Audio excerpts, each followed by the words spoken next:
سوال ہے کہ آبرو کے بال بنوانا خواتین کے لیے کیسا ہے؟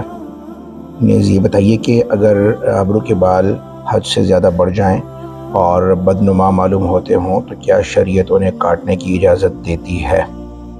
اس بارے میں سنا تھا کہ خواتین آبرو کے بال نہیں بنوا سکتی، یہ مسئلہ کس حد تک ہے؟ آبرو کے بال جو ہیں، اگر یہ چہرے کو اس طرح ڈھانک رہے ہیں کہ وہ حد سے بڑھ گئے ہیں، بے ڈھنگے ہو کر ادھر ادھر جا رہے ہیں یا آنکھوں میں لگ رہے ہیں، تو ان بالوں کو کاٹنے کی اجازت ہے۔ شریعت نے جس مسئلے میں بھووں کو کاٹنے کی اجازت نہیں دی وہ تزئین و آرائش کے غرض سے، جو موجودہ اس دور میں خواتین اکثر فیشن کی نیت سے اپنے آبرو کے بال پلک کرواتی ہیں، نکالتی ہیں یا انہیں بھویں باریک بنواتی ہیں۔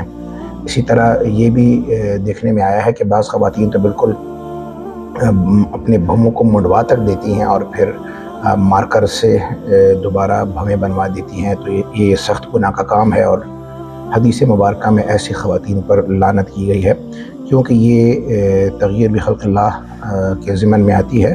اللہ تعالیٰ نے انسان کو خوبصورت ترین صورت میں پیدا کیا، جس طرح ارشاد ربانی ہے لَقَدْ خَلَقْنَا الْإِنسَانَ فِي أَحْسَنِ تَقْوِيمٍ، ہم نے انسان کو اس کی بہترین صورت دے کر پیدا کیا۔ تو اگر یہ بال ایسے ہیں کہ بدنما معلوم ہوتے ہیں، جو کہ ادھر ادھر پھیل جاتے ہیں، تو انہیں تو کاٹ کر سنوارا جا سکتا ہے۔ سنوارنے میں اور فیشن میں فرق ہونا چاہیے۔ سنوارنے کی بالوں کو بھووں کو سنوارنے کی اجازت ہے، لیکن تزئین و آرائش کی غرض سے بالکل اجازت نہیں ہے۔